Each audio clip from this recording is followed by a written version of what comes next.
કે ચાહે ઠંડી હોય, ચોમાસું હોય કે ગરમી હોય, પોલીસ પોતાની ડ્યુટી કરતી હોય છે. જો મારી હાજરી હોય તો એક્સિડન્ટ બનતા અટકી જાય છે અને લગભગ હું 5 મહિનાથી સતત છું, આજ સુધી એક્સિડન્ટ બન્યું નથી અહીં.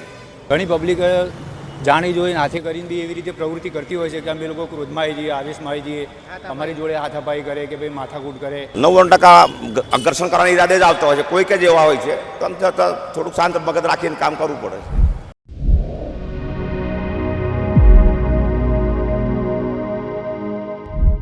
ગુજરાત પોલીસની છબી વારંવાર આપણને જોવા મળતી હોય છે. ટ્રાફિકને લઈને ક્યાંક ને ક્યાંક કડક હોય છે.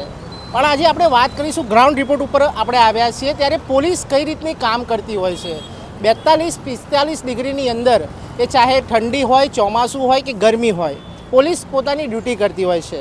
ત્યારે આપણે હાટકેશ્વર 4 રસ્તા ઉપર આવ્યા છે, ટ્રાફિક બીટ ઉપર. અહીંયા એએસઆઈ આપણી સાથે ટ્રાફિકના અધિકારી મોજૂદ છે, તેમની સાથે ચર્ચા કરીશું.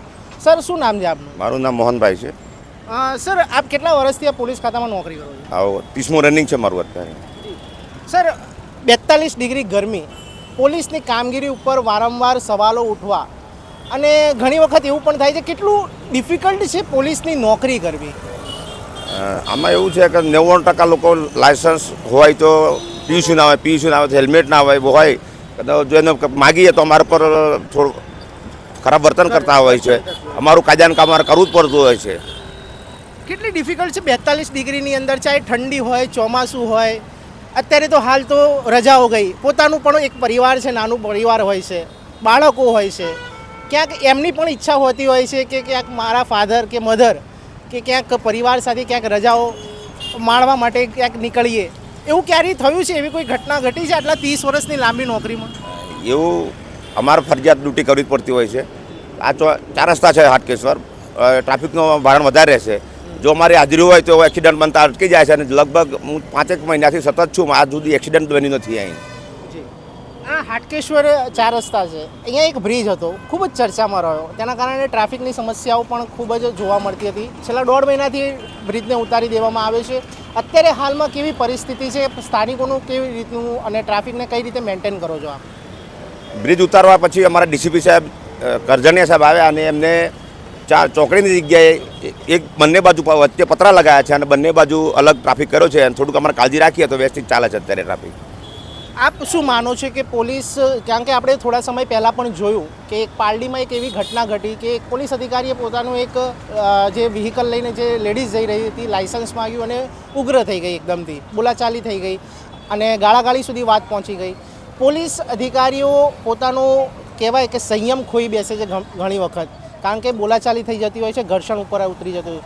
તો આપ કઈ રીતે, પોલીસ ખાતું કઈ રીતે તેને કંટ્રોલ કરે છે, કઈ રીતે પોતાની ઉપર નોકરીના ટાઈમે સંયમ રાખી શકે છે, માનસિક રીતે કઈ રીતે તમે એ જુઓ છો? એક તો ગરમી હોય છે અને પોલીસ 1-2 પોલીસ હોય, બાકીના ટીઆરબી હોય.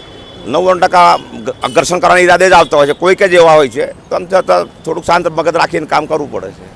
આપણા ડ્યુટીની અંદર કોઈ દિવસ એવી કોઈ ઘટના ઘટી કે કોઈ રાજકીય હોય કે કોઈ મોટો કદ ધરાવતો હોય અને એની સાથે આપણે કોઈ કાયદાનું પાલન કરાવવા માટે એવું કોઈ ઘટના ઘટી છે આપણા? મારો નિયમ એવો છે કે પોલીસ હોય કે કોઈ હોય, હું બ્લેક ફિલ્મવાળી જતી હોય તો મેં આપી જ દઉં છું એને સમજાવીને. ચાહે કોઈ પણ હોય? હા, કોઈ પણ હોય. મેં કાયદામાં નહીં ચાલે ભાઈ, આપવું તમારે લેવું પડે. પોલીસ તરીકે ના લે તો પછી બીજા પબ્લિકનું શું, એટલે હું આપું જ છું મેં.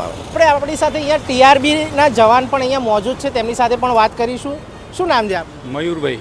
મયુરભાઈ, કેટલા સમયથી આપ નોકરી કરો છો? હું 2009થી નોકરી કરું છું. અહીંયા હાટકેશ્વર બીટમાં લગભગ છેલ્લા 5-6 મહિનાથી જોબ કરું છું. કેવી નોકરી હોય છે ટીઆરબીની? કારણ કે ટ્રાફિકને કંટ્રોલ કરવો અને ક્યાંક ને ક્યાંક પોલીસ અને ટીઆરબીની સાથે વારંવાર એવી રોજે રોજ કંઈક ને કંઈક ઘટના ઘટતી હોય છે, તો આપ કઈ રીતે જુઓ? હા, એટલે આમાં તો એવું હોય છે કે જ્યારે અમે રોડ ઉપર બી ઊભા હોઈએ છીએ ત્યારે ક્યારેક ઘણી બધી પબ્લિક જોડે ઘર્ષણ થતું બી હોય છે. પણ એમાં એવું છે કે અમારે બહુ ઠંડુ દિમાગ રાખીને કામ કરવું પડે. અમારા અધિકારી જે છે એ બધા અમને પહેલાંથી ત્યાં બી કીધેલું છે ટ્રેનિંગમાં કે મગજ બહુ ઠંડુ રાખીને કામ કરવાનું. બધી પબ્લિક સરખી નહીં હોતી. ક્યારેક અમે બધા વ્યવસ્થિત ટ્રાફિક નિયમન કરતા હોય છે, છતાં બી ઘણી પબ્લિક જાણી જોઈને હાથે કરીને બી એવી રીતે પ્રવૃત્તિ કરતી હોય છે કે અમે લોકો ક્રોધમાં આવી જઈએ, આવેશમાં આવી જઈએ, અમારી જોડે હાથાપાઈ કરે કે ભાઈ માથાકૂટ કરે, આડાવડા શબ્દો બી ઘણી બધી બોલતી હોય છે. પણ અમે ખૂબ જ એવું બધું જે કૃત્ય હોય છે એ બધું સહન કરીને અમે અમારી રીતે બનતો પૂરેપૂરો પ્રયત્ન કરીએ છીએ કે વ્યવસ્થિત ટ્રાફિક નિયમન કરીએ અને વ્યવસ્થિત પબ્લિકને તકલીફ ના પડે એવું કામ અમે કરીએ છીએ. 42 ડિગ્રી અત્યારે ખૂબ જ ગરમીની સિઝન છે. 42-45 ડિગ્રીની અંદર નોકરી કરવી કેટલી ટીઆરબી જવાનો માટે ડિફિકલ્ટ છે? ડિફિકલ્ટ તો છે જ, કારણ કે આટલી બધી ગરમીમાં કામ કરવું અઘરું પડે છે. એટલે કામ તો કરીએ છીએ, છતાં બી કામ તો કરવું જ પડે છે કે જે બી ટ્રાફિક નિયમન હોય છે એ બધું કરવું જ પડે છે. ચોક્કસપણે અત્યારે હાલમાં કહેવાય ને કે પોલીસની જે નોકરી હોય છે તે ખૂબ જ ડિફિકલ્ટ હોય છે. 45 ડિગ્રીની અંદર ખૂબ જ ગરમીના અને તાપની અંદર પોતાની ડ્યુટી નિભાવતા હોય છે. ચાહે ચોમાસું હોય કે ખૂબ જ ઠંડી પડતી હોય, ક્યાંક ને ક્યાંક કાયદાનું પાલન પબ્લિકને કંઈક કહેવાય ને કે શિક્ષક જ્યારે સ્ટુડન્ટને ભણાવતો હોય છે ત્યારે મસ્તી કરતો હોય છે, ત્યારે જે સ્કૂલોનો નિયમ હોય છે ત્યારે તેનું પાલન નથી કરતો, ત્યારે શિક્ષક એક કહેવાય કે કડક હોય, ત્યારે એ જ રીતે પોલીસ પણ એક કડક છબી અને માનવતા પણ ક્યાંક ને ક્યાંક દર્શાવતી હોય છે. સર, એક પ્રશ્ન મારો એવો હતો કે જે રીતે ઘણી વખત આ ચોમાસાની અંદર પણ એવી ઘટનાઓ ઘટતી હોય છે, આપ શું માનો છો? કારણ કે આ પૂર્વ વિસ્તારની અંદર ઘણી વખત એવું પણ બનતું હોય છે કે પાણી ભરાઈ જતા હોય છે અને એક બાજુ ટ્રાફિક પણ વધી જતો હોય છે, તો એવા સમયની અંદર પોલીસ કઈ રીતની કામગીરી કરતી હોય છે? પાણી ભરાય ત્યારે પોલીસની પહેલું તો પ્રાયોરિટી પાણીનો નિકાલ કરવાની હોય છે. કોઈ પણ રીતે જો હોય તો નિકાલ કરી શકે અને ટ્રાફિકને કોઈ પડી ના જાય, કોઈ ખાડો ના હોય એ રીતે પબ્લિકને ડાયવર્ઝન કરવાની રહેતી હોય છે. જી, ચોક્કસપણે અત્યારે હાલમાં આપણે અહીંયા જે અધિકારી હતા તે આપણી સાથે જોડાયા હતા અને ખૂબ જ તેમને લઈને ટ્રાફિકને લઈને ખૂબ જ ઊંડાણપૂર્વક તેમણે કીધું કે જે રીતે અત્યારે પબ્લિકને કાયદાનું ભાન ખૂબ જ કરાવવું જરૂરી છે. પોલીસની નોકરી કેવી હોય છે, ખૂબ જ ડિફિકલ્ટ હોય છે તમામ સિઝનની અંદર. ત્યારે હવે એ જોવાનું રહેશે, કારણ કે જે રીતે અત્યારે હાલમાં હાટકેશ્વરનો બ્રિજ હતો તેને લઈને પણ ખૂબ જ ચર્ચા રહી હતી કે ટ્રાફિકને લઈને, પણ અત્યારે હાલમાં ટ્રાફિક તેમનું કહેવું છે કે કાયદોનું પાલન ખૂબ જ જરૂરી છે અને કાયદો કાયદાનું રીતે કામ કરશે.